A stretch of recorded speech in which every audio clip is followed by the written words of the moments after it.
G'day, it's Joel Rasmussen for Southern Cross Combat, and ahead of his fight at Eternal 87 on August 17th, I'm talking to Mr. Justin Van Heerden. Justin, thank you very much for the time. It is last week of camp. How are we feeling? Yeah, it's the last week of camp. We kind of spoke about it off air. It's feeling good, man. I'm excited. Yeah, it's good when it's been like a back-to-back camp sort of situation, and you're just going from strength to strength and just staying locked in and staying sort of in the same mode. So it's good. I'm excited, and yeah, I can't wait. Can't wait. This is a regular site for people who check out the channel or the content. Feel like we've done this dance a million times. Coming to me from the couch, I gotta ask, what's the painting in the background over your left shoulder? It's my brother painted that. It's just Vegeta from Dragon Ball Z. It's like him in his different stages of his forms. So like it starts off from the back with like the standard Super Saiyan sort of vibes. Then we got the Super Saiyan red and then Super Saiyan blue, and then sort of builds on that. But yeah, obviously a big anime fan, but Dragon Ball Z is like a childhood kind of staple. Like, grew up watching that as a kid, so it's a banger. What stage are you in currently? Right now, um, ooh, I'd say I'm like Vegeta's point when he trained in the hyperbolic time chamber for a year and he came out of that before the Cell Games. I think that's right where I'm at. I think I'm right in that sweet spot. And what color hair is that? Just the standard gold Super Saiyan. Oh, this we But haven't even hit red yet. no, the dude's on, bro. I still got plenty of time, man. I'm fucking, yeah, I've not come close to my ceiling of potential. And now, before we talk about the future, and I know we're having a fun time, but I'm sorry, I'm gonna bring the mood down. The last time I saw you was backstage at Hex. You were in shockingly high spirits, following a loss to George Mangos. Uh, if we can go back to that time, what was that like for you? Yeah, so obviously initially in the cage, like I was like, yeah, I had like a little moment there where I was kind of obviously frustrated. More not so much about losing the fight and snapping my win streak and that sort of stuff. I was just more frustrated at myself for kind of letting the fight get to that point where it was kind of because I had him up against the fence. I knew there was like a minute left in the round when we were standing up against the fence, and his corner was yelling for him to go for something big.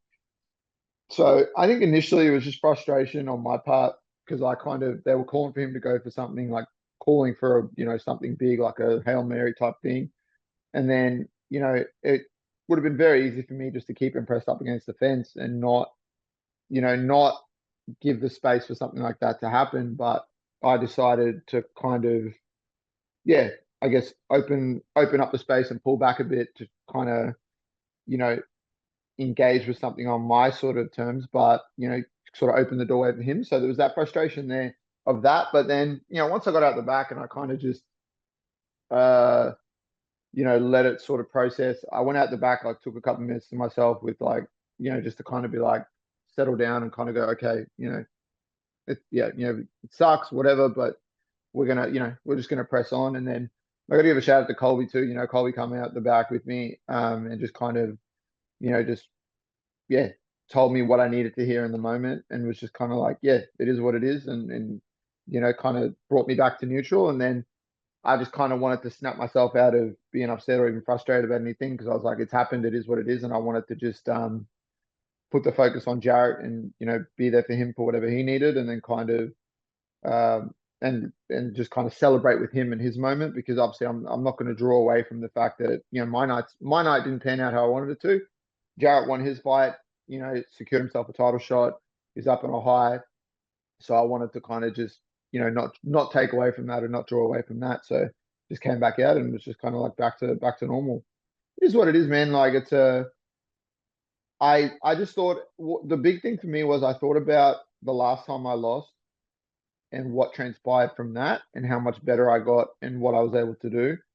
And that just filled me with like immense confidence and kind of just reassured me to be like, I'm going to bounce back from this. I'm going to get better and I'm going to hit a whole new level. Like, it's just how I was meant to go. My path's different from other people's pathway. I can't dwell on things too much. Like, obviously, losing sucks, and you never really want to lose and stumble, and especially when you were in a position like I was in. But I just know that I've gotten, much better than even in that fight, and that was, a very short time ago. So I'm excited, man. I got a long career ahead of me, and I'm excited to see what levels I hit now.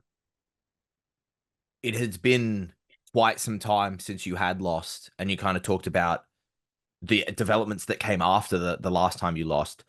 Not so much the development aspect, but like the literal feeling. It had been so long since you had felt that feeling. How did it compare to the last time you had lost? Um, well, the last time I lost was obviously against Costa in our first fight, and that sucked. That loss was the only loss I've ever really had that really, really stung me, and I was like very frustrated. Like for months after, I was just like, nah, like that sucks. Like waking up in the morning is the first thing that pops into your head, and I was just going like, I got to go to the gym, I got to get better, I got to improve, I got to just that wasn't me that showed up that night. Like I didn't turn up. That's not that's not the sort of level that I want to fight at or how I want to perform. So yeah, comparing it to the last time I lost, this time wasn't as bad. Um, Obviously initially in the moment, yeah, it sucks, man. You don't want to lose, like, and it's a losing sucks and it's a shitty feeling, but it was a lot easier this time around for me to just kind of snap myself back and put that aside. The feeling didn't hurt as much, it didn't sting as much, um, because I could look at it objectively and go, I made a mistake and I got caught, and my opponent capitalized on it, but it wasn't like I got completely outclassed and sparked in a minute or whatever. Like, I was, well in control of the fight. I was, doing everything I was meant to do. And I was kind of getting to the point where I knew we were about to go into championship rounds where the fight was really going to heavily start turning my way, because I've been there before. I know what it feels like. I know what to sort of do in those situations, and I'm in those positions in the gym constantly, just getting put through, some of the rougher sessions. So, yeah, to look at it and just be objective and go, look, you fucked up, you got caught. Um, that obviously sucks. We need to sort of, you know, do whatever we can to get better and make sure that we don't make those same mistakes. And that's all you can do. But as far as like the actual sting from the loss, it wasn't as bad this time around compared to the last one. You talked about Colby coming backstage with you afterwards and talking to you. Uh, your teammates seemed honestly more heartbroken than you did, than you lost. I'm not sure if you saw, I interviewed Jarrett after the night was over, and I spoke to him, Yeah. and he essentially said that in his interview that his sadness for you outweighed his happiness for himself for winning and getting a title shot. What the feedback from your teammates, both on the night and then when you get home to Wingdang, what was the feedback like from your teammates and their support? Yeah, obviously on the night, I could tell people were pretty cut. And I get it, man. Like I I was on a 6 fight win streak. Arguably, like if I look at it in hindsight, I think everyone and their mum can agree that after I knocked out Costa last time, I think I was more than deserving of a shot at a big promotion at the next level of the game. Um, and if I boil it down to it, like I didn't need to take the fight with Michael Barber. I didn't need to then take a fight with George Mangos, but I'm just not built like that, man. I'm not gonna just sit around and hope and then maybe something comes to fruition, maybe it doesn't. Like I'd rather just go out and keep doing what I'm doing and make it more and more undeniable. So yeah, obviously that all those factors and everything just kind of like were in the sort of forefront of my mind. But yeah, I could definitely tell that everyone was kind of like uh yeah, obviously very cut by the result and by how things went. And that's another reason why I kind of wanted to just snap out of being frustrated and upset and put my shit on the side, and just kind of show people that I'm like, I'm all good, everything's all good, like I'm healthy, I'm not injured, I'm fine, I'm physically healthy, I can, whatever. And like you just wanted to kind of take away from that shit so everyone else can just be happy for Jarrett and just kind of let him have his moment. But yeah, seeing stuff like that's obviously rough and it sucks because you don't want to like. I've been in that position, man, where we've all been in that position for each other, where maybe it didn't pan out or something went wrong and just didn't get the result, and it sucks, man. It hurts because we've got a front row seat for the work that people put in, uh, for everything that you have to go through in the lead up to some of these fights, the adversity that people sort of experience, like all that stuff. Like we've got a front row seat for one another, going through all that sort of stuff. So I guess it does kind of hit you uh super hard when it doesn't pan out for someone that you're sort of in the trenches with and you're grinding with and you're chasing this dream with on the daily. Like because you obviously, like I said, you got to see the work they did, you got to see what they put in for this. The people watching on the night, the people in the stands, the people on sitting at home watching the streams and stuff like that. Like they haven't seen that, they don't know that. Um, but like, yeah, I think that just amplifies it. So yeah, I was like, and then, but once we got back to windang, once we got back to freestyle, man, like I walked into the gym that Monday after the fight, straight back to training, just was just how it was, man, and just straight into the banter with everyone.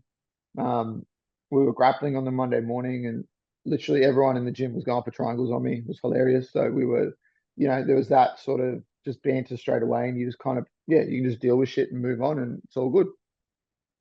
Talking about that banter, that's kind of why I asked that question. Freestyle, from everyone I've interacted with, I've been there. It's a very, I'm going to say lighthearted gym, but that doesn't mean work doesn't get done. I just mean it's very kind of lighthearted. Uh, it was interesting to have everyone be kind of so serious.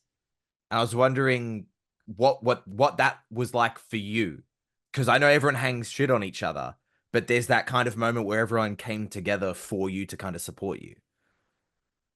Yeah, obviously, yeah, we give each other a lot of shit, and there's a lot of banter that goes on, and obviously we're constantly sort of nipping at each other and stuff, and it's just fun, and there is that sort of vibe. But yeah, for sure, in times like that, we're gonna, if at any point, like whether it's to do with fighting or not, if it's time to rally and be there for each other and actually kind of, just kind of show each other that support, we're gonna do that. Like we're still gonna do that. We've all got a very close bond with one another because, we're in the gym with each other every day. We have even outside of being just teammates and fighters and stuff like that. Like we have these relationships and these friendships and stuff like that. So it's yeah, there's a time and place for everything, and obviously that was a time and place right after the fight where people wanted to just be like supportive and not just be there, and it was a kind of like the mood was a bit dampened and whatever. But even the next day we went to some markets in the city and kind of like we're just rocking around, and the vibes were high, and the energy was high, and just the banter was going, and it was just fun. So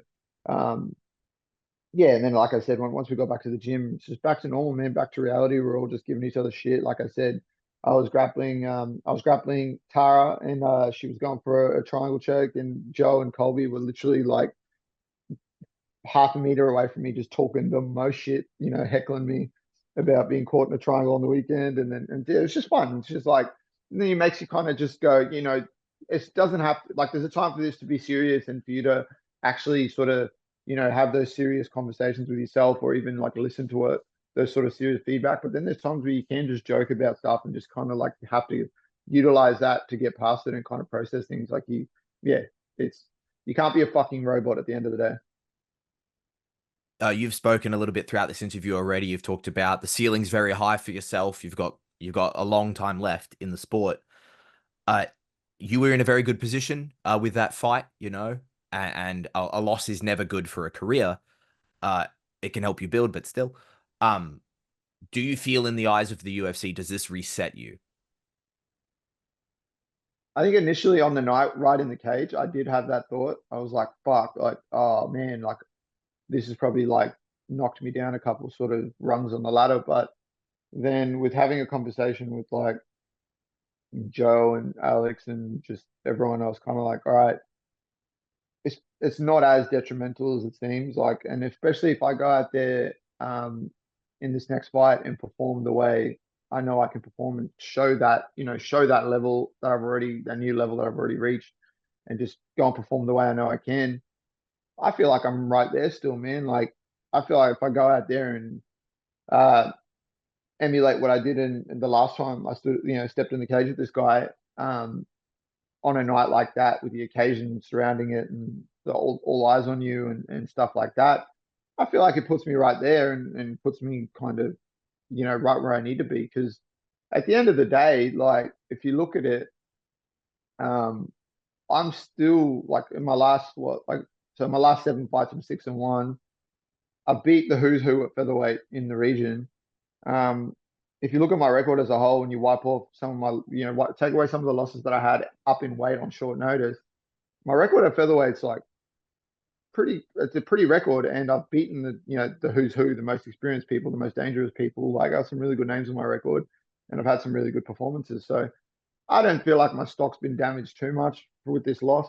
Um, so I'm just, yeah, I feel like now it's just about me going out there performing on the night and sort of capitalizing on the fact that I can bounce back and bounce back in tremendous fashion and know that it just puts me right back where I need to be. Talking about this upcoming fight, it will mark your return to Eternal MMA after a stint over in Hex. Was that always the plan? Um, to go back to Eternal, probably. I mean, I knew the door was always open for me to do that. Like I said in a couple of interviews after the craziness of it all, and I kind of just clarified that, that my relationship with Ben and Cam at Eternal was never going to be like damaged by me just taking a couple of fights elsewhere. It was just like because they, initially in the moment there's frustration, you're losing one of your sort of best fighters and stuff like that for a couple of fights, but then when you boil it down to it, you understand that my decision making process was just me doing what was good for me at the time. So no, like initially I didn't think that I'd fight on Eternal again. To be honest, going into those two fights, I thought even after I fought Barber, like I thought for sure there's a chance I might even just, be packing my bags and fighting in a big promotion after that fight.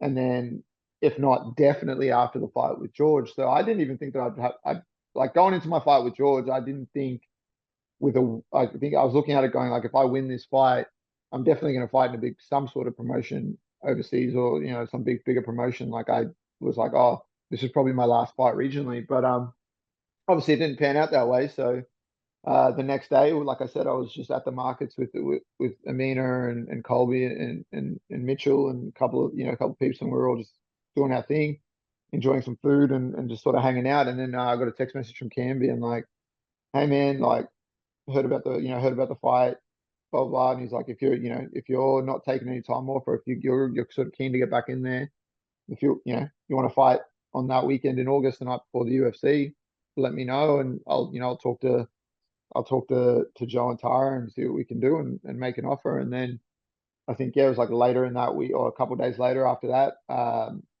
I got a message from Ben Vickers being like, "Hey, who do I send fight offers to?" And I was like, send it to Joe and Tara, and let's see what the go is. And he's like, "I got a name for you for August." And then I got to the gym that afternoon, and they were like, we got been offered Rod Costa, so yeah, let's, what do we want to do? And I was like, sweet, let's do it. Let's lock that in. So yeah, it was a no-brainer, man. And then, it makes sense. Like obviously back on Eternal, I've fought the majority of my career on Eternal. So there's that already, that sort of predisposition there for people to kind of know who I am and know my sort of accolades, especially on that promotion. It's the night before the UFC, but it's a big weekend in Perth anyway, because there's a bunch of sport that's happening on the same weekend. Like the Springboks are playing the Wallabies the same night as Eternal. Obviously, then you got Eternal, you got the UFC. Perth's going to be just buzzing with people more than usual. That adds to it. Obviously, the UFC brass having their eye on what's going on at Eternal, that's going to be a benefit too. So yeah, it was just a no-brainer for me to sort of take this fight and kind of set myself up to bounce back and bounce back in a big way with like all eyes on me on a massive sort of weekend. When you get that text message the next day that says, if you want to fight in August, you've got one. What is your initial reaction? Do you jump at that? Are you like, let me think about it? What is your response when you get that text? I was just like, yeah, sweet, let's go. Get me someone. I don't care who it is, just get me someone. Obviously, looking at the landscape at featherweight in the region, two of my teammates are two of the other top featherweights in the region. So it's kind of like um, the the pickings for matchups at the moment for me are pretty slim. in some capacity. But I said to Cam, I was like, find me someone and that makes sense, or find me something that makes sense. And he even said like, if you know, if they need to, they'll fly someone in for me. So, yeah, I was kind of initially straight away I was keen to just get back to the gym, get back to training, and just get another fight going. So, I didn't have to like sit down and think of anything. I was just like, yeah, sweet, let's make it happen.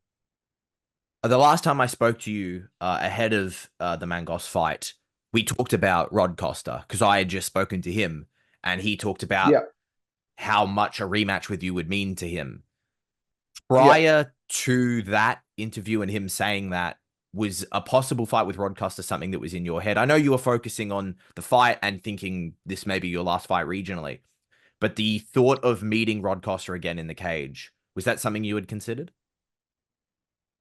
Um, I thought if I thought there was like there was it would potentially happen if for whatever reason, like even if say I beat George, I was and Rod was coming off a win in that title with another title defense or whatever. And I did have that thought of potentially then you could do a fight with us again, like because there is that storyline there, the trilogy. He's beat me once, I beat him once. Um, and when we fought the last time, it was the champ versus champ thing again. So I was kind of like, I did sort of think potentially that that was a fight that could happen. If I needed to, if it was sort of like, if if there was things were still up in the air and I didn't, like I said, I don't like sitting around, then I potentially see that being a thing, and especially in Perth on this sort of occasion and this sort of weekend. But nah, obviously I was like looking at it for what it was at that time. I was kind of more like, you know, it's going to be pretty tricky to make that happen because obviously there was a few other people that was I guess now starting to sort of separate themselves and kind of put themselves there for a title fight or just for a fight really.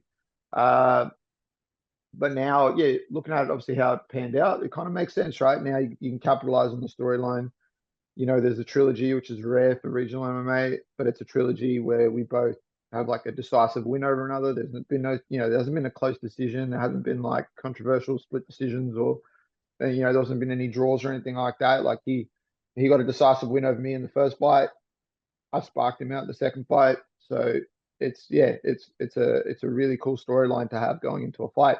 And it's a competitive rivalry between two guys that have consistently been sort of the the most active and most game people, especially in this division. So yeah, there's a lot sort of swirling around the fight and sort of circling, and it excites me that he obviously when he lost to me in that fight, I know that stung for him the same way it stung for me, especially because this time around it was for all the marbles. Like he was going for a second belt, he was on a tear, I was on a tear. It was back in the same building, back in front of his home crowd. Um, yeah, so I wasn't surprised when I saw him doing interviews, being like, "Oh, if don't know how it's going to be possible, but if it is, like that'd be a fight that I want back." So I'm expecting that he's going to be coming into this fight now motivated and like on and ready and like wanting to go and get this fight back and get this win back and kind of cement this trilogy in his favor the same way that I want to. But yeah, it's going to be very interesting to see what type of Rod Costa shows up August 17th.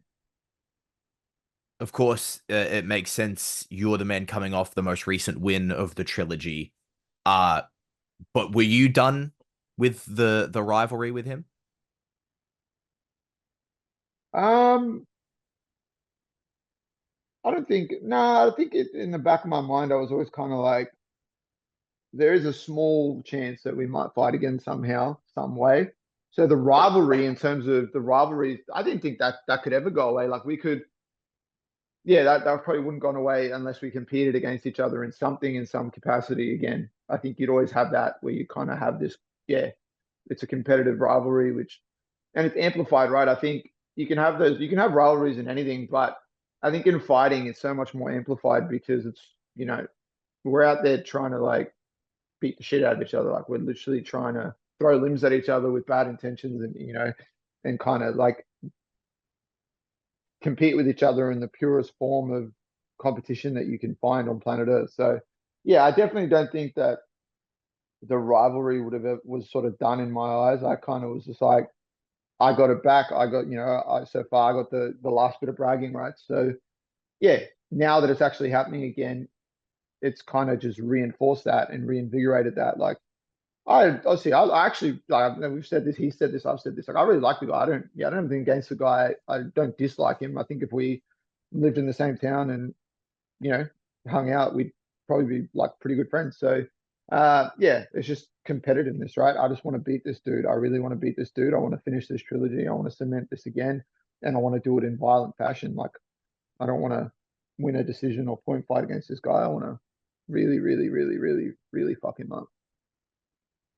I like that you added some extra reallys there. Really says your point well.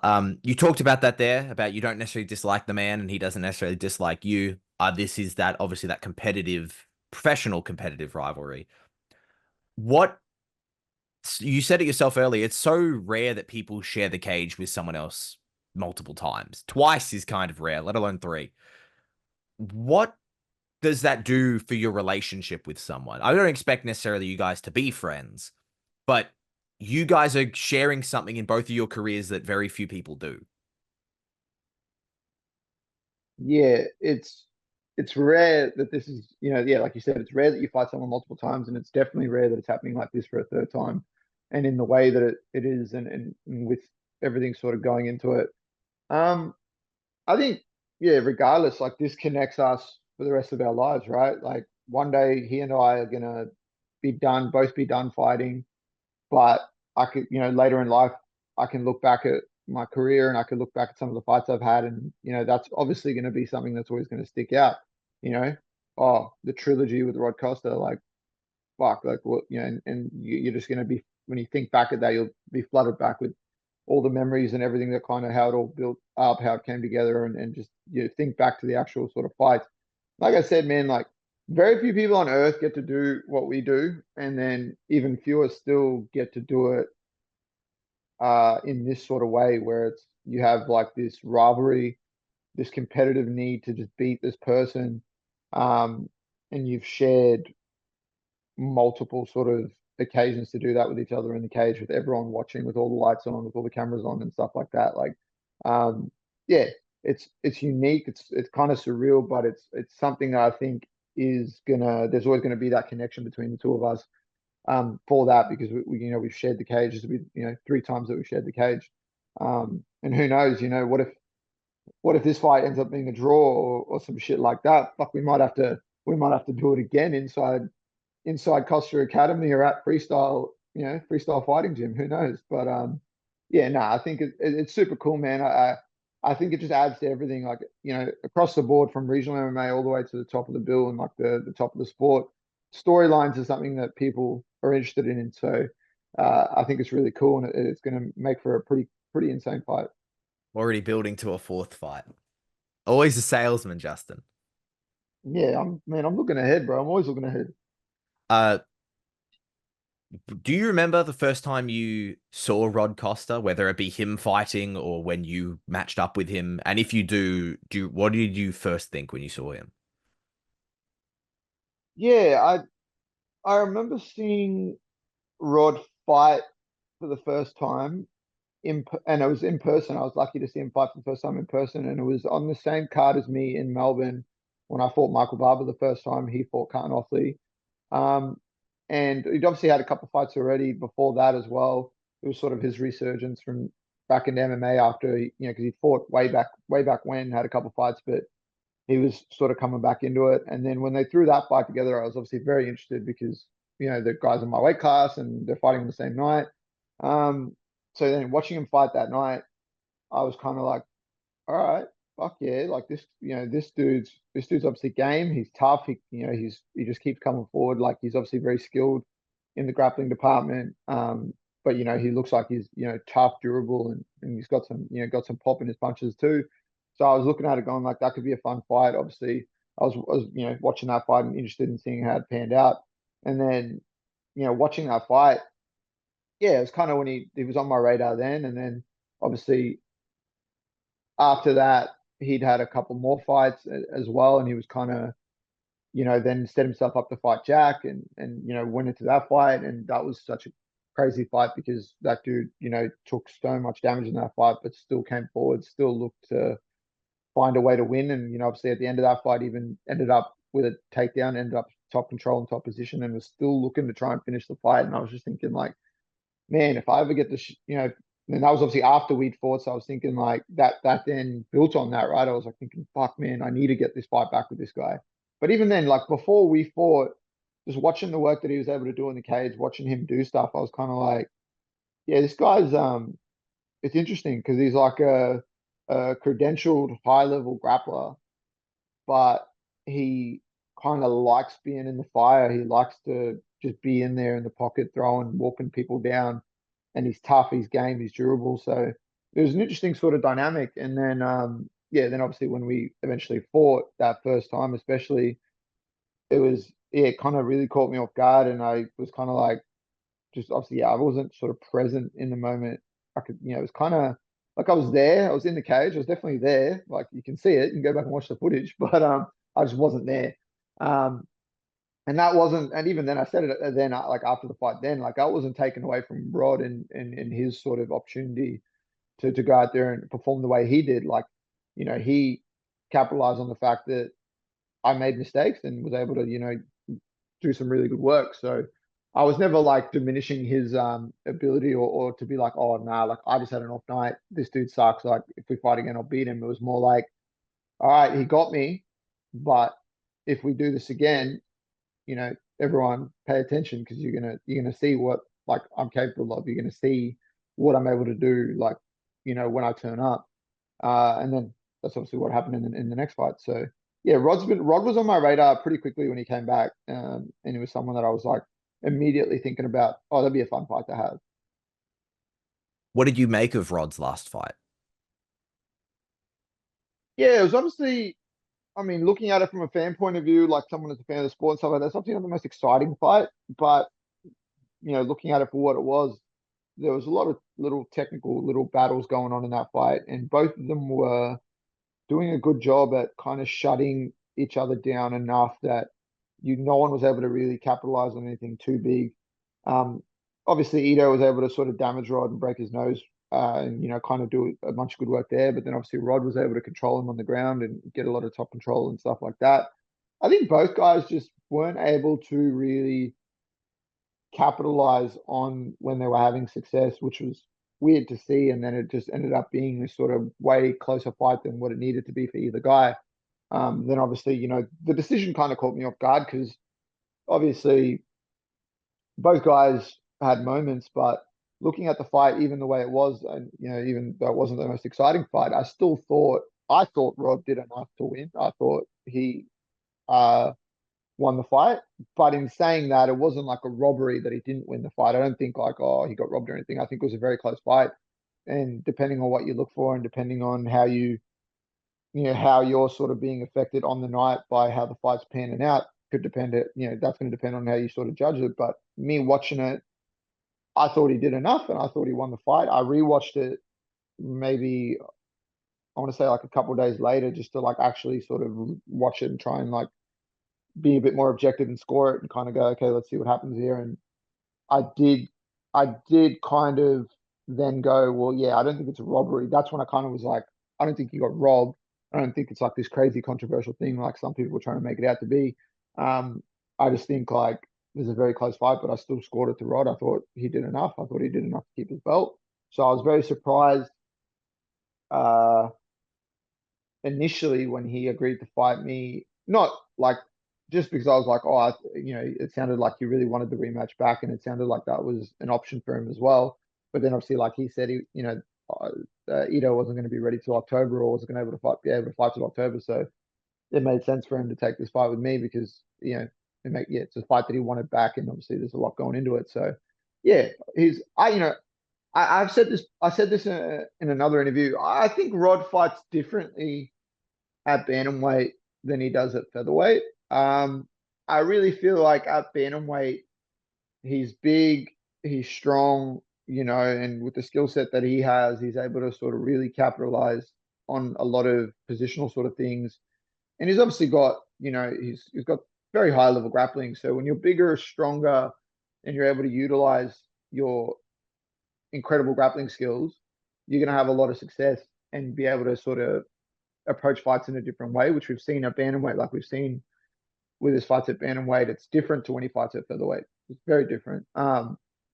So in saying that, it's kind of like I'm interested to see how he's going to approach the fight with me, and then coming back up to featherweight and stuff like that. Because obviously, I ain't a small guy, man. Like I'm big. I'm big for this weight class, and like I can do everything. I can wrestle. I can grapple. I can strike. So um, I'm excited, man. I'm excited because it's a bit of an unknown there. Even though we fought each other twice, there's an unknown there because it's a guy coming off a loss.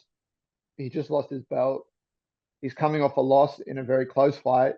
He's obviously motivated to get a win back over me because I got the win in the last fight. So it puts that unknown there. Like, how's he going to approach the fight? Like, what is he going to do? Is he going to be fighting how he normally has at featherweight? Is he going to come out super aggressive? Is he going to approach it like he does at bantamweight, where he's just like a almost like a juggernaut, where he's just not phased because he's like, I'm not phased about what's coming my way. I just know that I'm gonna be able to capitalize and find a way to sort of get the fight where I need to be and finish the fight. So that excites me because there is that unknown factor of what type of Rod Costa is going to be in the cage across from me on the night. Um, and I'm excited by that because even though that presents an unknown factor and some maybe some extra dangers or some new things to worry about, or as the fight plays out, I think it also opens the door for me to utilize and capitalize on a bunch of things and kind of show some things I haven't shown before. I've talked to you about this before. Something I found interesting over your last two fights, at least the ones that I've been present for, the one man corner. And we know that Joe Lopez does not like the flight to Perth. Who will be cornering you for this fight? Yeah, Joe's got he's got a lot on his plate, so I think Joe's gonna be overseas at the same time as this show's on. So cornering myself and Sebastian on the night, I believe, will be young Colby Slickness Thickness, and Alexander the Great Volkanovski will also be in the corner. So I think the boys will be well looked after, and obviously Joe will be, Joe's going to be like the voice of reason before and stuff like that. Still, he still reaches out to us and will give us a call and stuff like that, and still keeps in touch even though he's sometimes not able to be at our fights. So it's good. We got the all-star team. What have you done to Joe? Why does he keep booking overseas trips when you're fighting? Um, Look, I think if you have to choose between exotic island locations such as like Bali or even going to hang out with someone like Craig Jones, I'd pick that too. If I'm honest, I'd pick that too than coming to Perth.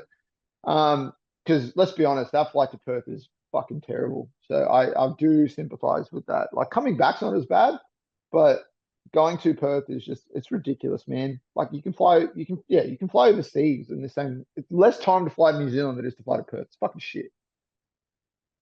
Are you is this a leak? Is Joe Lopez going to be in CJI? Is this what I'm hearing? Allegedly, you didn't hear that from me. I don't know if that's even like common knowledge, but I mean, it's probably a no-brainer for people to put together. If he's not going to be at Eternal, he's probably going to be at CGI. It's the same weekend. Of course, he will be competing for the million, I assume. Yeah, man, he's doing the under 80 kilogram division. He's going to show these young whippersnappers what's up. I look forward to seeing that.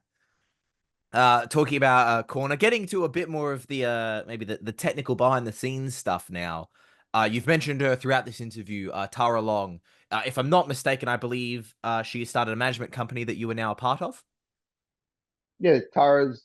It's sort of all of that sort of stuff's been was always just initially sort of being handled by Joe and her anyway, but it's just more so now where it's just like I had like a formal sort of, I guess, branding put to it, and kind of, I guess, made it its own sort of entity. So yeah, obviously, yeah, it's sort of run by Tara and Joe, and then but she's obviously taken the reins and being a bit more hands on with that side of things, which is really cool. So Yeah, Tara's does a lot, and it's going to be it's already yeah, it's already been very very good and kind of like very cool to see how sort of she's already so driven and set on things and kind of already sort of has all these things that like ticked off and things that she wants to do and things and plans and stuff and how she's already sort of I guess managing being a manager you could say. So no, it's cool, man. It's really really cool and yeah, just another sort of thing to add to the list of things that I benefit from. So it's not too much of a change. She's been kind of fulfilling the same role, just not in a public way under the banner that she is now. Yes and no. I think yeah, it's kind of like she was kind of like it was more so yeah. Joe was kind of like trying to do that on top of everything doing out on top of everything else.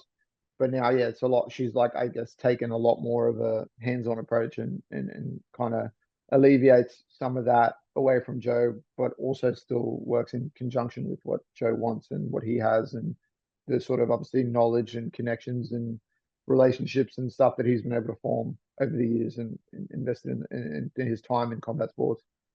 Has much changed for you now that you're kind of like publicly represented by a management company? Um, nah, not too much. Like I guess, yeah, like a certain obviously it's kind of good because now that it's sort of a more of like a public sort of thing with its own branding and stuff on it like that, it's a bit easier for me to just kind of like put stuff off, not put stuff off, but like put stuff aside and go, hey, you know, contact Tara and deal with it that way. Um, Obviously stuff like this, like when I'm me chatting with doing any sort of chats like this or anything like that, I'm still going to do that. I enjoy this sort of stuff. Like I've spoken about it, numerous times before. Like I enjoy all this sort of stuff. So I'm always going to be. It's not. I'm never going to be like one of those people that where if someone hits me up and like, hey man, can we have a chat? I'm not going to be like, oh, talk to my manager, and then, they have to then talk to my manager, and then my manager talks to me, and then we go, oh, do I want to do this? No, I'm never going to do that because, especially not with my background in journalism and stuff like that, because I know how frustrating it can be to narrow people down and sometimes get the stuff that you kind of want to get. So stuff like that is a no brainer for me to sort of just still be like, yeah, no worries and kind of take care of. But everything else, obviously, I just say, hey, talk to Tara Long and you can let her sort it out. Talking about some of your teammates, you mentioned him earlier. We've talked about him. Jarrett Wilbraham will fight George Mangos for the Hex featherweight title. What are your thoughts on that matchup? It's very intriguing. Like taking the bias out of it, that Jarrett's my teammate. Just stylistically looking at it, it's very intriguing. It's a very interesting, very intriguing fight because of the way that Jarrett fights, the way that George approaches his fights, the level of confidence that he has now, like coming into this fight because he's obviously still undefeated, still, still on an absolute tear, and that's probably just amplified the confidence that he already had. So I'm intrigued by the matchup stylistically. It'd be interesting to see how either guy uses their skill sets and how they capitalize on each other's mistakes. But then just sort of looking at the fight and like I sort of spoke about earlier, having that kind of front row seat to the work that's being done by Jarrett and the prep and the way he's sort of leveling up and developing as a fighter, man, it's gonna be sick, and I'm more than confident that Jarrett's gonna go out there and get that one back for me. Is that at all a feeling in the gym? Do you feel maybe he's going out there to avenge you? Nah, not at all, man. He's got to do his own thing and kind of focus on his own sort of stuff. So I don't think that that's even a thought process that he's even gone through or that any of us are even thinking about. Like, it'd be cool, obviously, to after the fact when Jarrett goes out there and does his job and wins the belt and gets someone back. Like, obviously, then yeah, after the fact, I'm sure there'll be that like that sort of sentiment of being like, yeah, we got that one back. We got a bit of revenge. But nah, it's his fight, it's his moment, it's his time. So I'm excited. I'm excited to see how it sort of pans out. The same night as you fight in Eternal, your teammate will also be fighting Mr. Seb Saleh. We're fighting Dimps Gillies. Same question as I asked just before about Jarrett. What are your thoughts on their matchup? Another stylistically intriguing matchup that's got a lot of questions that are going to be answered very quickly into the fight, I believe. Um, yeah, I've kind of looking at it. Obviously, I know this. Seb's got such a well-rounded skill set. obviously people know about his credentials on the feet with his karate background and have been able to see what he's able to do on the in the stand up sort of side of things. But he's a well-rounded mixed martial artist, man. He hasn't really shown it, gotten the chance to show his well-rounded game like too much. Um, Unless you've been sort of paying attention, maybe to a couple of his earlier fights, like people might have seen that, he's kind of gotten to show that a little bit here and there. But obviously, since coming to freestyle, he's more than developed into a well-rounded mixed martial artist that can wrestle, grapple, strike, do everything. So I feel like this is a good fight stylistically, where he can utilize a full MMA skill set, and just show that he is a well-rounded mixed martial artist, and he's got more tools and more ways to win, than the man across from him. Obviously, Dimps is very, very good in his own right, and he's very game, and he's very tough, and he's got power in his hands, and he's throws punches in bunches and will just keep coming forward, and he's got cardio for days, and you know heart for days as well. But stylistically looking at it, Dimps is a very one-dimensional fighter with one route to victory, and that's to draw you into a slugfest in a very short boxing range on the feet. Um, Outside of that, he can't wrestle, he can't grapple. I mean, I'm sure he can. Like, you have to kind of be able to do that a little bit in this sport. It's just part of the sport. But in terms of the level of what it needs to be at to deal with what's going to, be thrown his way, when he steps into into the cage with anyone from freestyle, it's just not the same, man. It's a whole different level. Um, and that's not even a knock on that dude, man, because look at what he's been able to do in the sport and in the cage with the skill set that he has and how he approaches the fight. Like, he's not an easy fight. And if you take him as an easy fight and you approach a fight with him as this, oh, it's going to be a cakewalk, man, you're doing yourself a disservice. You're going to be in for a rough fucking night. So, yeah, you're still someone that you've got to take very seriously, do the preparation for, work really hard to prepare for. But I know that Sebastian's going to be very confident coming into this fight, and I'm very confident for him coming into the fight because, like I said, I think he's got a more well-rounded skill set and more ways to win. He's just got to avoid being pulled into Dimps' world and how he likes to fight, because if Dimps is able to do that to you, I mean, you see what happens. You saw what happened in that last fight. Like, the dude gets the fight to where he wants it and what he wants to do, and it's fucking rough, man. The dude comes out there to hurt you. So yeah, it's going to be interesting to see how both guys sort of approach that and how that chess game sort of works. But like I said, I think very early on in the fight, we're going to get answers to a bunch of questions, and the tone and outcome of the fight is going to be decided early on. The last time we spoke, we talked about the Eternal bracket and the Grand Prix, and you talked about how, from your perspective, they were kind of, you thought the finale would be Seb versus Mangos before Mangos left and came over to Hex. Are you Yeah, surprised that Dimps is in the finale?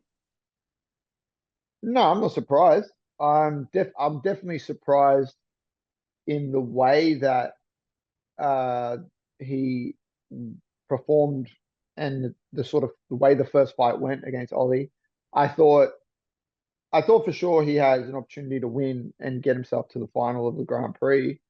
I didn't think it would be in that way. I always thought it'd be similar to some of it, like maybe his fight against Blake Donnelly, where he just found that opening and was able to land a big shot and put Blake away. I thought it'd be a similar thing with the fight with Ollie. I thought, um, yeah, he's probably, if he's going to win, it's going to be from something like that, where he just finds that one opening and lands a big heavy shot and puts him away. But and then especially like watching that first round, obviously Ollie was able to land a couple of good things on the feet and then take him down and then get that control and kind of just kind of that first round was a bit of a shutout. And I was thinking, like, oh, okay, yeah, so maybe more, it sort of reaffirmed that. I was like, man, he's probably gonna win this if he can find an opening and capitalize on that. And then obviously he just absolutely dominated him from for the next two rounds and kind of until it was done. So,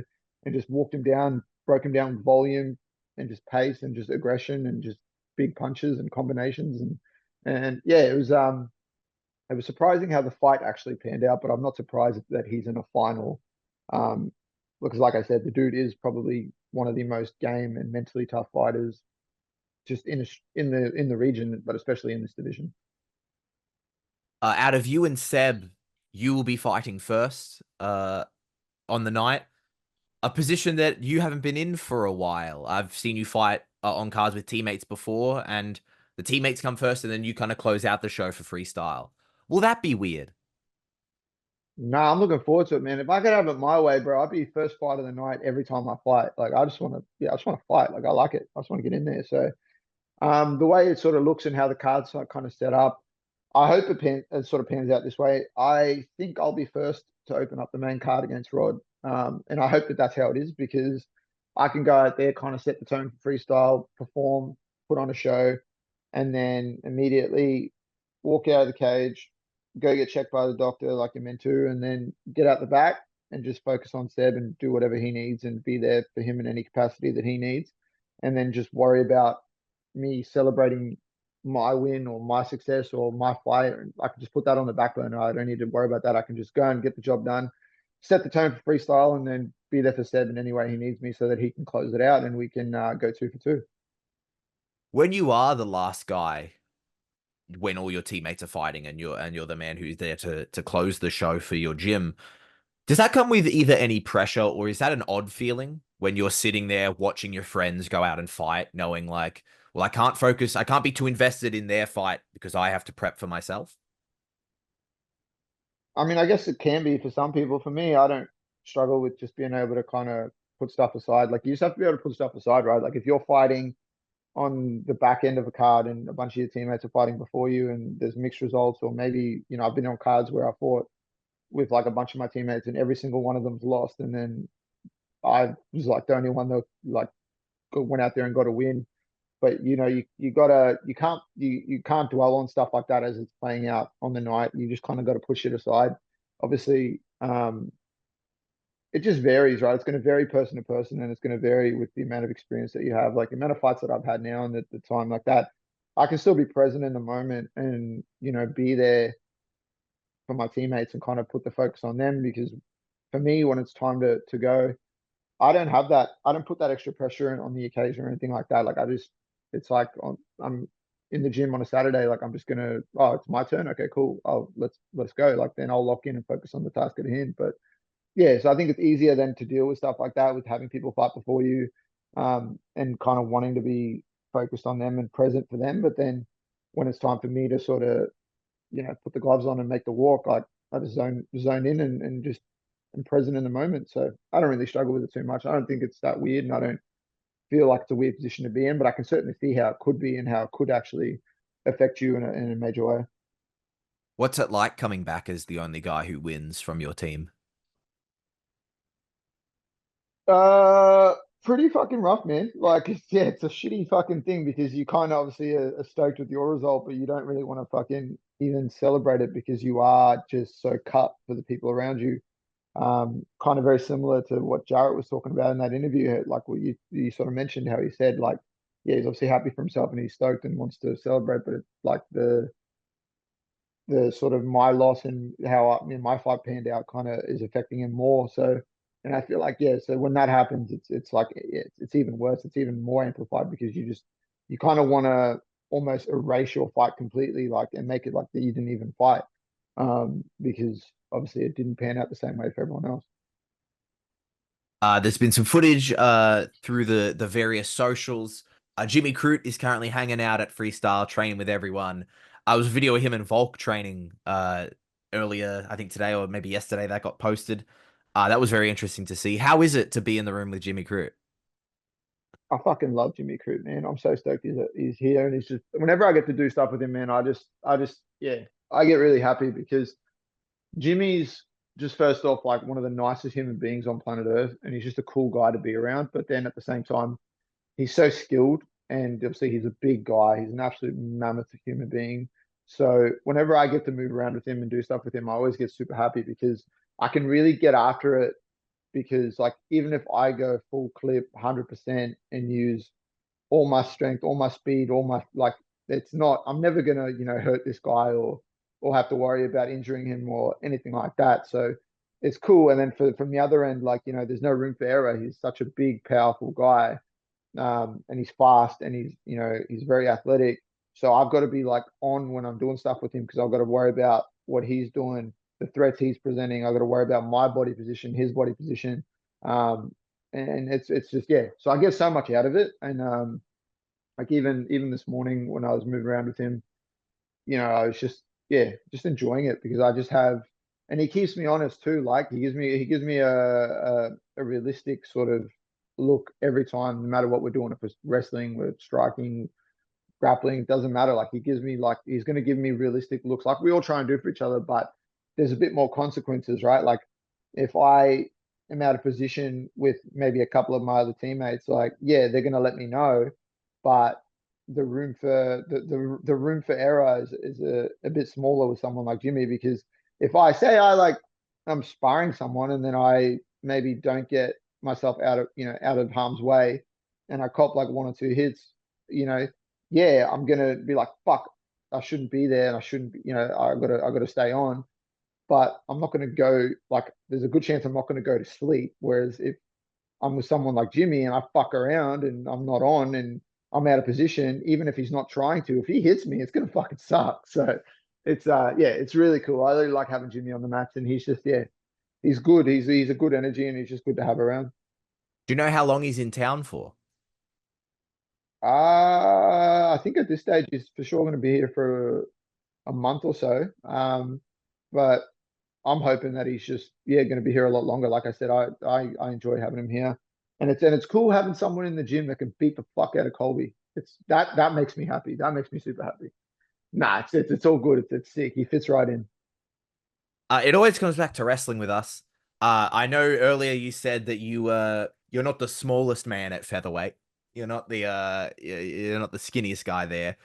That being said, is it like Undertaker and Rey Mysterio? Does Jimmy Crute ever pick you up and hit you with the last ride? Um, Yeah, there's a bit of that going on. There's like when he wants to, he will. Yeah, he'll let me know. Like we'll get after it, especially like when we're wrestling. Like tonight, when I go back into the gym later today, obviously we'll be doing some wrestling sort of stuff and some wall work and stuff like that. And yeah, there's times where Jimmy will just let me know. Like if I want to, I can just pick you up and hit you with the earth and just kill you, and it's fun. But yeah, I'll still sort of get after it. Like I even yesterday when I was grappling him, yesterday, like in the morning, there was one stage where I grabbed like a body lock on him, and I was like, I'm gonna try and suplex Jimmy. And then I went to sort of step to get to the position where I needed to be to actually try and go for it. And then he just countered that by throwing me, and I was like, yeah, no, that makes sense. Like, makes sense. I shouldn't be trying to do that to someone that's 100 kilos. The first time we spoke, we talked about being the hammer or being the nail, and you've spoken about being the nail at freestyle before. But is that like another level of like oddly humbling? Because it's not even necessarily he's a very skilled fighter, obviously, but it's not just skill. It's just like, nah, man, I'm just more powerful than you. Yeah, but it's there's a times where, like I said, he'll keep me honest, and he will show that, like, be like, hey man, like if I want, it could be like pretty rough, um, which is cool, but it's often more humbling when he doesn't do that, when he completely takes the strength and size factor really out of it and just our techniques you like will just yeah when he just utilizes good technique, good timing, and just kind of and even just how fast he is and how he can move. A lot of times that kind of makes me go, holy shit, like okay, like this guy's yeah, there's some shit happening here. This guy's got some skills. So I always find that to be more of an eye-opening thing than when he can just pick, when he does just like, for example, pick me up and throw me around like it's nobody's business. Have you debated countering with the 619 if we're going to use the Rey Mysterio example?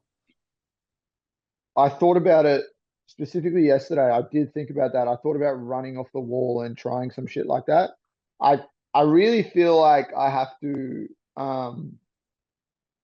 yeah, I've got to try some new things. I've got to try and like maybe I have to moonsault off the wall and just kind of be try and do some shit like that. Maybe channel the Hardy Boys and try and utilize some crazy shit because right now what I'm trying to approach with it's not working.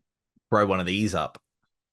Yeah, exactly. I do one of them and do some crazy shit. Maybe I'll just like jump off something onto his head. I don't know, but I'm gonna keep trying some stuff and then I'll report back. if you either don't hear from me or if you suddenly see like a lull in my If presence on social media, just know that Jimmy Crute killed me. if the fight's off, we'll know what happened. Yeah, exactly.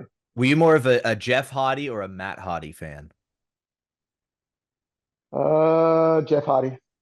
Correct answer. Who was a I who yeah was a Matt Hardy fan? yeah Let's be honest. yeah nah. I mean Matt Hardy's cool, but yeah, Jeff Hardy's worth that.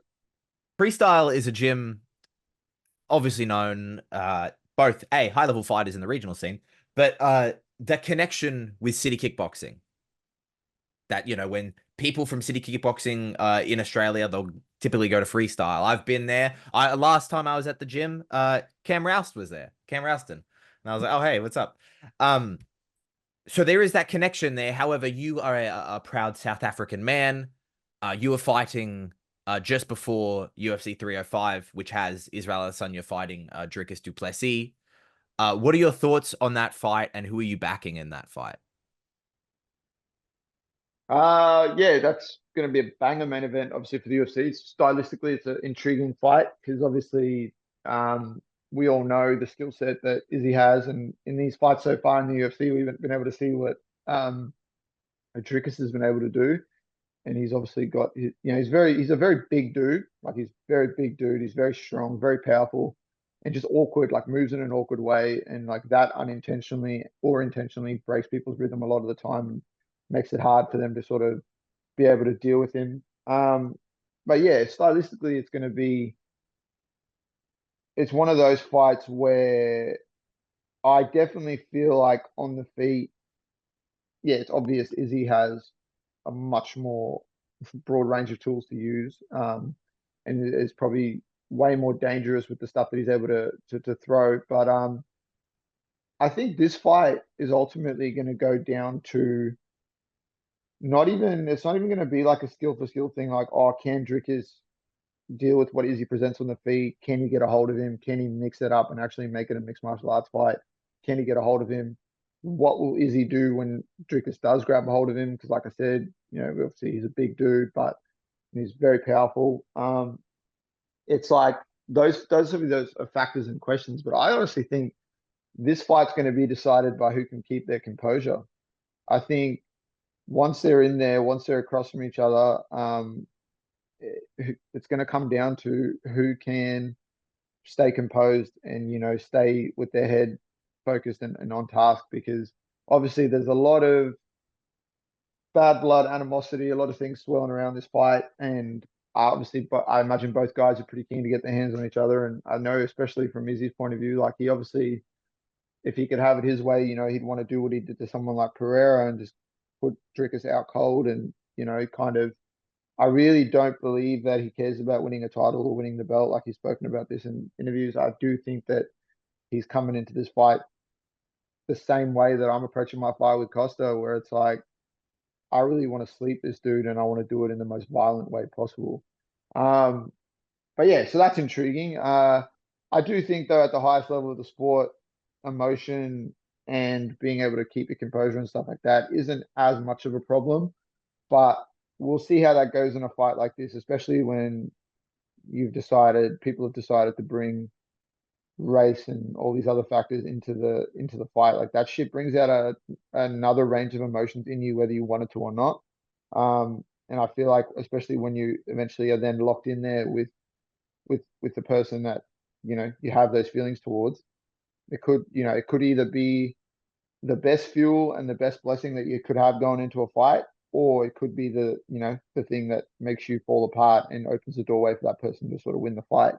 Because especially if you study people's body language, the way they act, the way they are, Izzy lost all composure when he was in the cage across from that dude the last time. And Dricus, even at the like some of the interviews and press conferences and stuff like that, so far, if you look at it for what it is, I think Dricus has been able to be way more composed and way more kind of not letting this whole thing affect him. But then at the same time, I look at it from the other perspective and I'm like, maybe Izzy's doing this with intent, because this dude is playing the game at a whole different level compared to everyone else. Like he is thinking about all those other things that people don't think about. So I am intrigued. I'm excited. I think it's gonna be a fucking sick fight, but I am very confident that Izzy's gonna be able to get his belt back and be a three-time middleweight champion in the UFC, and then I think that potentially sets up for Dricus to obviously go back to the drawing board, much like Whitaker had to, and kind of beat a couple of other middleweight contenders, level up, become even better, and we're going to see these dudes either fight again or potentially see Dricus then challenge for the belt with whoever might be champion at the time. So, for example, if Izzy decides that he's done and wants to walk away or has done everything he's wanted to do in the sport, yeah, it's going to be exciting because obviously there's a bunch of exciting fights in that division for both guys, and win or lose, it kind of opens the door for both of them to still have some insane fights in that division. And for Dricus especially, he could potentially move up to light heavyweight um, and fight in that division as well. I think he's already spoken about that. If he wins, he wants to defend the belt a few times and then move up. For Izzy, it's kind of he's made it clear he's on the back nine of his career. He's only got a couple of fights left, so it's gonna be interesting to see what the next step is for both guys after the fight's all said and done. But nah, obviously it's going to be an insane night. The occasion of the night's going to be crazy. Perth's got a big South African population as it is, but obviously with the Springboks playing the night before, a bunch of people are obviously going to travel over. A bunch of people are traveling over to see Dricus fight anyway. Same thing. There's a bunch of Kiwis in Perth anyway. A bunch of people are traveling over to see Izzy fight. So I think this is one of those things where if you can look past, I know Izzy's Nigerian, but if he's based in New Zealand and he's a Kiwi, like let's be honest. If you kind of look past just the fact that this is an MMA fight and all that sort of stuff, there's a long competitive history rivalry across multiple sports between South Africa and New Zealand. Um, and I feel like that is going to create an insane atmosphere for a fight like this to sort of play out. And it's going to be a once in a generational type fight between two of the most dangerous people in the middleweight division. I ask because of that connection between freestyle and city kickboxing. Do you know Izzy at all? Do you have any form of relationship with him? When he was here the last time, during Vault Camp, when a bunch of the boys were here and when he popped over as well, that was the first time I met him in person and actually got to, meet him properly and actually talk to him and chat to him and kind of, actually share a, a moment where you're actually, you're not, because you've been in freestyle, you've seen what it's like you sort of touched on.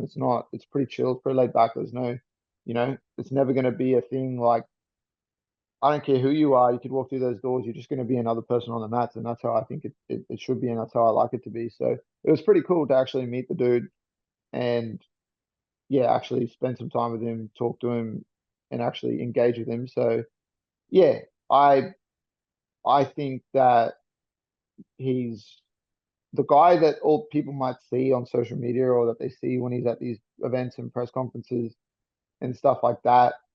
I think he is that guy. He knows when to be that guy, but he's a genuinely super nice dude that was like more than happy to have a conversation, more than happy to show me a couple things, more than happy to, you know, just actually hang out and chill and just be a normal human being, like not Israel Adesanya, the MMA fighter.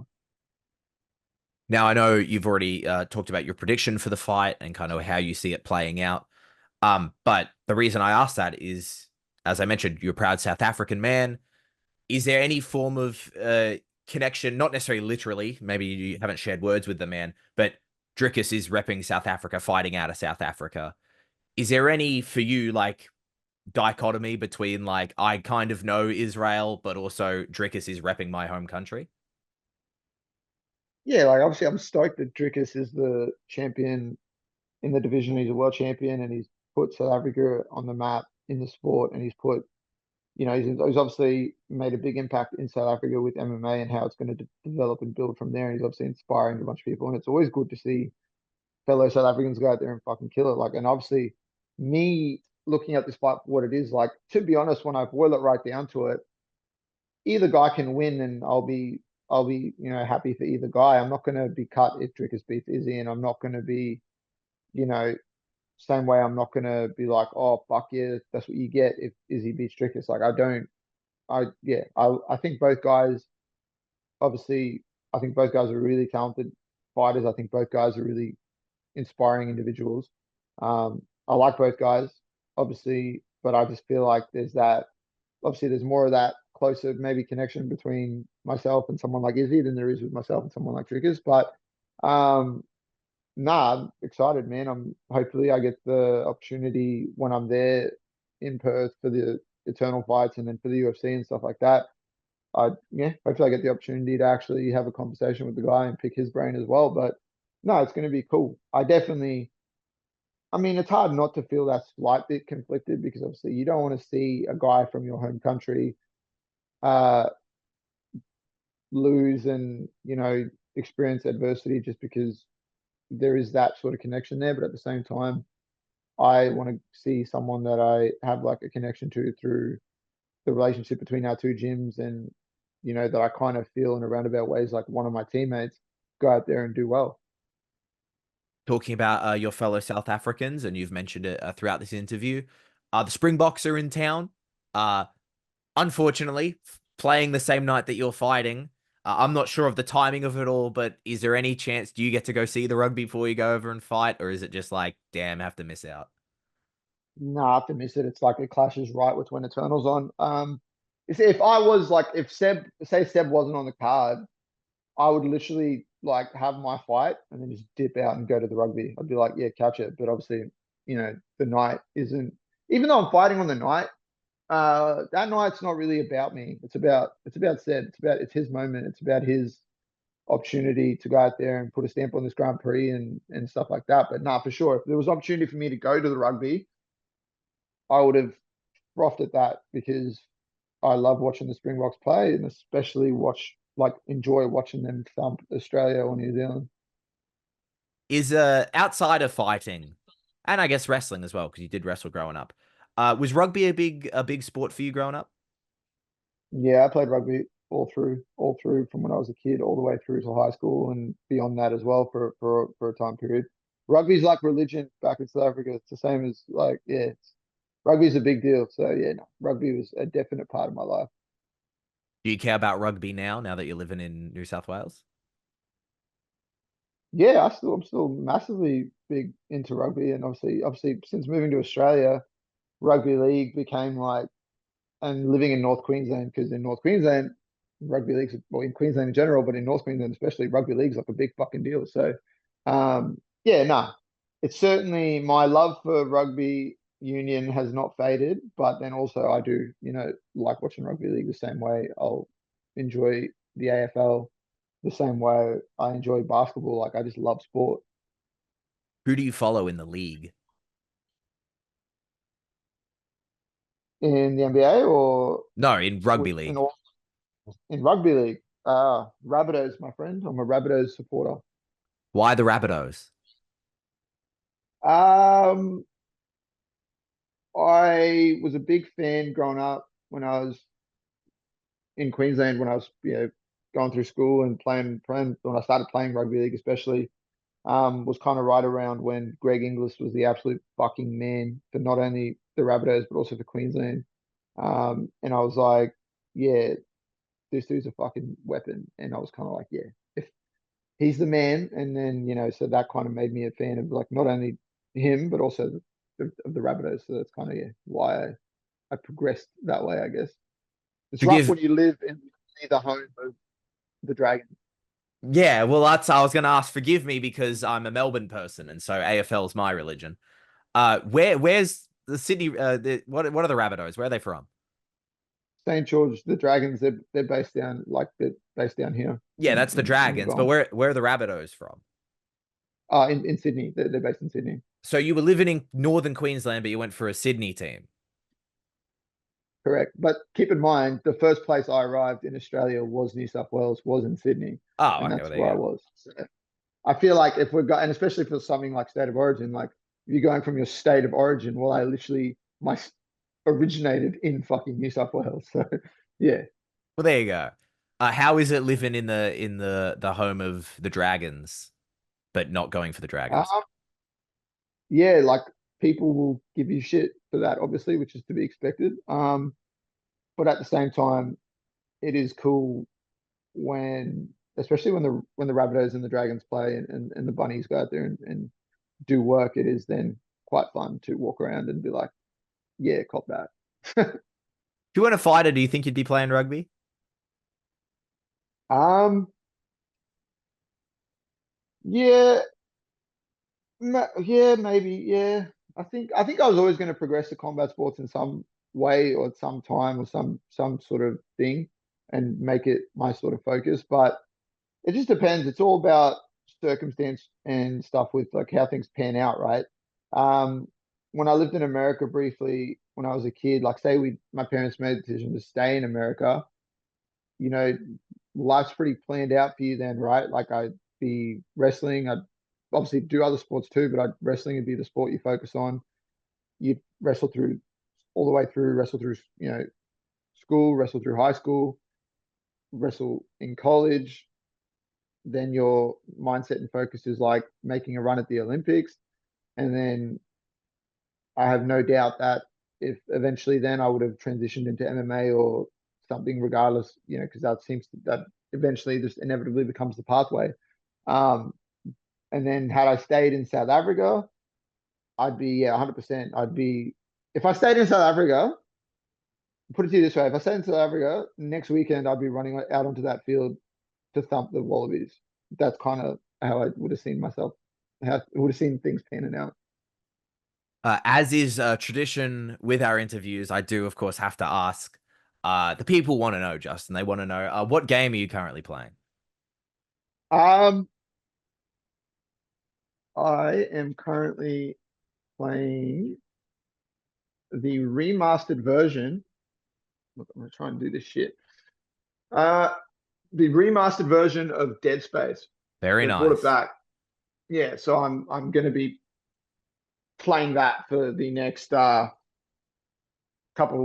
nights post training. Especially at night. Like it's a creepy game, and it's done so well, and the remastered version has just amplified that. So that's kind of the focus at the moment. Bit of Dead Space. How far in are you? Um, I want to say like because I played it when it first came out, so I'm trying to think. I'd say I'm like maybe 15-20% through the game so far. Did you beat it the first time you played it, like the original? Yeah. I played all of the original sort of games, but yeah, the way they've done it now and how it's like remastered and stuff like that, it's certainly very terrifying. But I thrive on that. When I'm not doing that, outside of playing Dead Space 2, at the moment I've just been doing like a bunch of horror style games with one of my good friends Zach, who he's based in New Zealand. He lives in New Zealand, and he and I have been closing off our nights just getting absolutely terrified playing these horror themed games. And it's been filled with jump scares and just terrifying all round sort of things. What are some of those horror games that you guys have been playing? Recently we played like an escape room style version of it's of like Saw pretty much. So you're in these rooms and there's like I think it's like 20 rooms. You start off and then each room gets increasingly more terrifying, but also difficult and also just completely sick because obviously those who don't know, if you haven't watched the movie Saw, if you're not a fan of that franchise, if you haven't, you know, gone down that pathway, it's yeah, quite sadistic and terrifying and yeah. So that's been fun recently. We've been doing stuff like that. Have you ever played any Outlast Trials? I've not played Outlast Trials, but I've heard plenty of good things. That might be on the list for you and Zach. Yeah, it might be something we add on the list. But Yeah. no, there's been like a range of stuff like that. Just creepy horror vibe games. I'm a big horror movie fan, big just fan of stuff like that. So yeah, now that you can actually like, we live in a time where you can experience that with your friends all around the world. It's cool. Justin, I thank you very much for the time. I've been asking questions for the people, but this last question is selfishly just for me. You worked as a journalist prior to this escapade into mixed martial arts. I have just graduated university for journalism. I'm putting my life in your hands, Justin. What should I do next? First off, congratulations. That's awesome. Thank you. Um, huh. Look, in a perfect world, I would try and get into working either.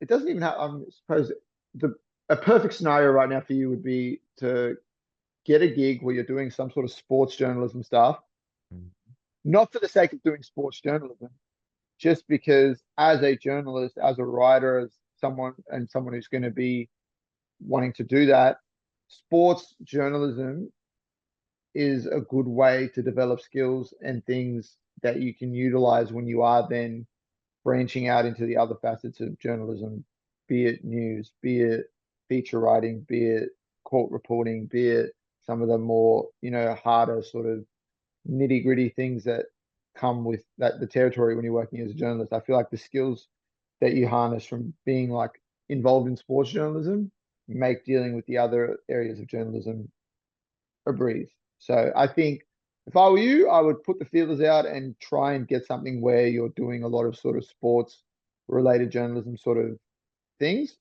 And then from there, I think you'll find your niche from that, and then you'll go, okay, maybe it could be maybe you want to report on specifically crime and court related stuff, and that's like the thing that gets you, or breaking news or whatever. Like you're going to find your niche, but you're going to do it after you've developed the skills and the stuff that you can only get from being locked in as a sports reporter. That was a very real answer. I do appreciate that. I kind of thought you were going to dunk on me, if I'm being honest.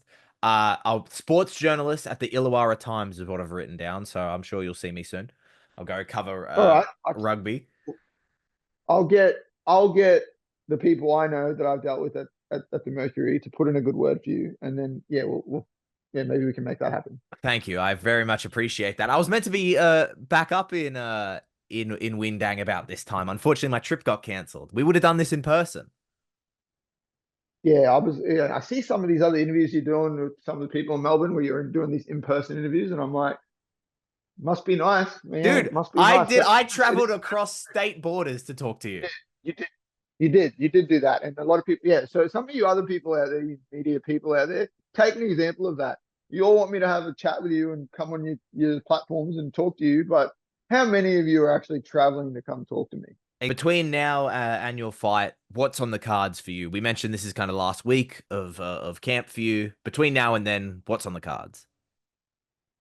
Yeah, so obviously I've got my last meat grinder tomorrow morning of camp, and then my last lactic session on the Thursday, my last spider on the Friday, and then Saturday will be like a last sort of sparring. But even then, it's not going to be like a hard sparring session that already took place on the weekend just gone. It'll just be more technical and more sort of game plan focused than just kind of a last little sort of move around. And obviously that's when the water load starts, and that's when we start getting to the nitty gritty of the final parts of cutting weight, and then going to fight week. And I think on the Wednesday we're heading over to Perth, so we'll be there on the Wednesday. And then it's just going to be that, stay loose, move around, get the last little bit of the weight off, get to the point where you need to be, and then make weight, and then inevitably get in there with Rod Costa and punch his face in, and then go enjoy the UFC, and then come back to beautiful Windang, God's country.